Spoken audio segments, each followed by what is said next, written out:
I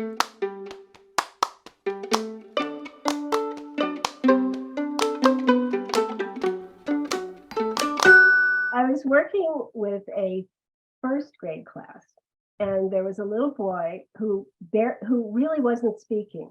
And when he spoke, he wasn't forming words. It just sounded like, he was making sounds.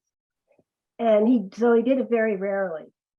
And all the drawings that he did, we would do preliminary drawings like for the puppets or for the settings, and his drawings were always these bodies lying on the ground with big circles and their X's on the eyes. And we're going along and he's making his drawings and he's not changing them at all. He's doing the same drawing. And about halfway through the residency, we are making the puppets, and we asked all the students to choose an animal that they wanted to make. And he decided he wanted to make a monkey. So he started working on his monkey. And at a certain point, he got really excited about the monkey and he started describing it and talking about it. And I said to the teacher, even though we can't understand what he's saying, he's talking about his puppet. And she said, yeah, that's right. So as things went along, he started coming up with words, because I think, he was getting older and he was able to form words. And in his drawings, he put the monkey. So now he had the dead body, but he also had the monkey. And I thought that was huge. And he was just so happy about his monkey and excited. It was really beautiful. For me, he was drawing. That was what was important, and it was not for me as an artist, as a teacher, to tell him not to draw the bodies. I was happy that he was drawing. And I felt that at least he was part of the class. So that showed an engagement.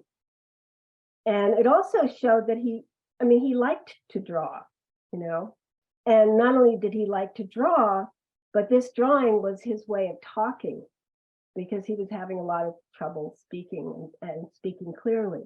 People didn't understand him. And so, you don't want to shut that down.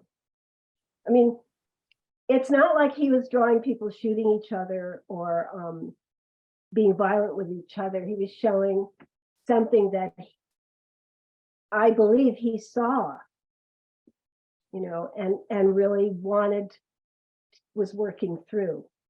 And I think Bridges, it's like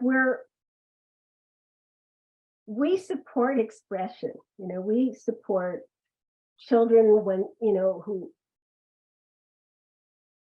we support their efforts to communicate through their artwork. And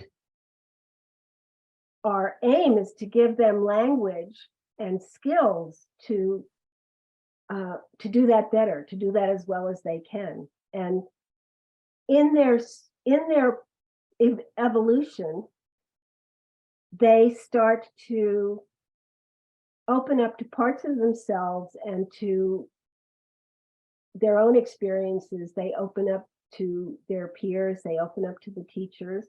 Doesn't happen all at once. Sometimes it's very subtle. And with this little boy, it was subtle, because it wasn't until he drew the monkey with all the dead bodies that I realized that something had changed in him, that this monkey was really important to him. And then when he was talking about the monkey, or in his way, which none of us could really understand, but it was clear he was talking about the monkey, and he was very excited, it became even clearer how important the monkey was. So this puppet became a way for him to sort of stand outside himself and to start to see things differently. The monkey was sort of placed in the top of the drawing. I think it was in a tree or a palm tree, right? And the bodies were on the ground. And I thought, the monkey's on top. It's up on top. It's looking down. So the monkey isn't part of the ground. The monkey is apart from it. It's in the air. It's freer. So I felt that, it was just a way for him to process something very difficult that he had seen and that had happened maybe to him or his family, and also to begin to recognize that he wasn't in it anymore, that, right? And so that he could grow from that.